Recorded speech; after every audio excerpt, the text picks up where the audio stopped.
Hi, everybody. My name is Damon Moore. I'm an attorney. In this particular conversation, we're going to talk about some mistakes that I've seen men and women make in marriages. One of the mistakes that I see women make is that it seems like they marry the person thinking that they're going to change the things about him that they don't like. It's almost like if you talk to the person and they would be honest with you, they would say, "Ooh, I like that guy. I think I'm going to try to change him." And that happens far more often than it should. It ignores a reality about people is that generally speaking, they don't change much from their core. Certainly, you can have situations where something extreme happens to a person. Religious folks like to call that or that road to Damascus moment, or that moment where they have that real change in a core element of who they are. But but generally speaking, people are pretty close to what they were when they were younger, when their core values and their philosophy and way of life was initially formed. And so, when you take on a person, when you enter a relationship thinking, okay, I like this person enough to try to change him, that doesn't tend to work very well. Another mistake that I see women make, and I have to tell you, I don't know that this is an original thought for me. I think I'd have to give credit to, I think it was James Sexton who first raised this issue, and when I saw it, I started asking questions about it with my own clients and and observing it in my own interactions with others outside of the office. But I think married couples do a very bad job of trying to figure out how they want to argue or how the other person goes about arguing before they're actually in the argument. One of the things that would be really helpful is if you took the time out to have that kind of discussion when you're on good terms about what it is or how it is that you like to communicate. When you're arguing, are you the type of person who kind of grew up with that mindset that you can't let the sun go down, or you can't go to sleep angry with each other? Are you that type of person? Do you have that type of philosophy? Or are you a person who takes an approach that's along the lines of, hey, we've got to have a little space. Maybe I do go to sleep angry with the idea that I'm going to wake up in the morning feeling better. I think you've got to figure out what type of person you're dealing with in that regard.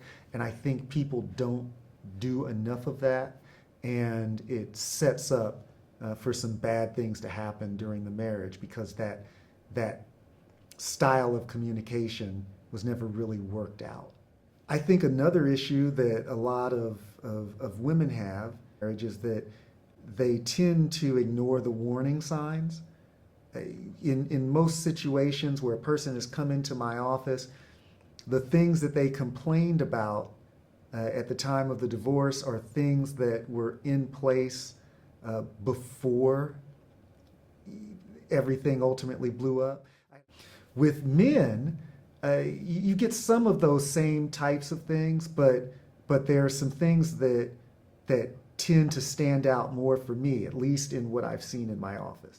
One of the issues that has come up often is that men don't seem to do a really good job of clearly defining their expectations. And I can't help but wonder if that is because a lot of men haven't determined for themselves what their expectations are. And because they haven't determined for themselves what their expectations are, they're not in a position to be able to articulate those expectations when they're talking to women. And I would say that if men could clearly define what their expectations are, they would find that women would respond positively to that, because sometimes, and this doesn't apply to all women, I will admit that, but sometimes people want strong leadership in a person. And you can't get strong leadership if you're not getting clearly defined expectations. And so setting out your expectations generally has a positive result. It also causes the people who aren't in line with your expectations to turn away, and that's good too.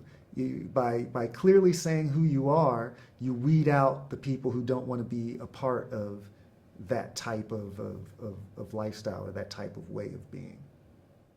You know, I'm going to add one more thing to that. It reminds me when I was younger, I used to work for this company called Emmis, and they were big time in the broadcasting space. They actually owned Hot 97 in New York. At the same time, they owned, I believe it was Power 106 in LA. So they had the biggest hip hop station in New York. They had the biggest hip hop station in LA, and they were based in Indiana. And it was great because we could always tell guys that Indiana boys, ran New York hip hop and LA or West Coast hip hop, and I loved it. But that takes me too far off the topic. One of the things that stood out to me from that time is they would bring in consultants to talk about how they wanted to position the company. And they used this phrase they called focus narrow, market wide. And it was the idea that they wanted to clearly say who they are in that particular market. And that by saying who they are, they attract people who are interested in who they are, and they repel people who are not interested in who they are. And you can apply that to your own life when you start talking about what it is you want out of the people that you interact with in a relationship or in any capacity. You say, hey, this is who I am. And when you set out or lay out who you are, then people who are attracted to that will come to you. And they come to you on your terms, which puts you in a much more powerful position. At the same time, you repel the people who don't want to be a part of who you say you are. And that's great too, because you can get rid of those people when you have a minimal amount of emotional investment, and that can only lead to a positive result. All right, so let me go back to what another one of the mistakes is that I have seen with men in marriages. It's the idea that they're in many ways too flexible. Sometimes you can be so flexible in what you'll allow that it places you in a situation where you more or less lose control over the type of marriage that you want.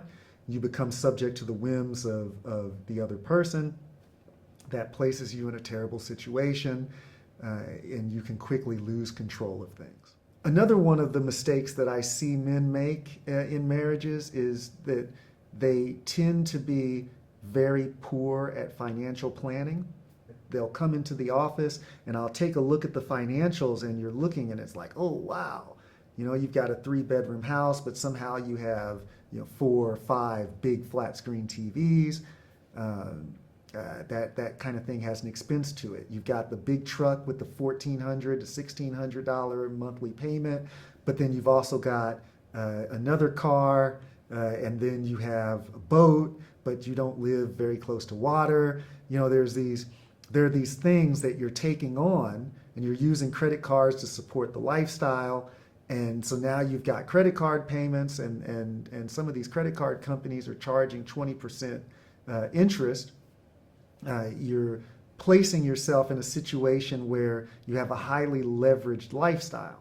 And when you have that highly leveraged lifestyle, you have to adjust your work and other things in order to make sure that you're able to get the revenue that funds that lifestyle. That raises the stress level in the relationship, or it raises the stress level that you have as a man, and it can make you very irritable, very short-tempered. It can cause you to be very short on rest, and it can just make you a very unpleasant person to be around.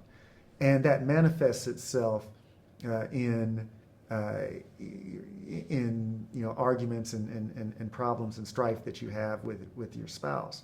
And so those poor financial decisions often lead to bad results in the relationship. And I would tell you, I see more problems that arise from poor financial planning than I see from cheating, adultery, etc.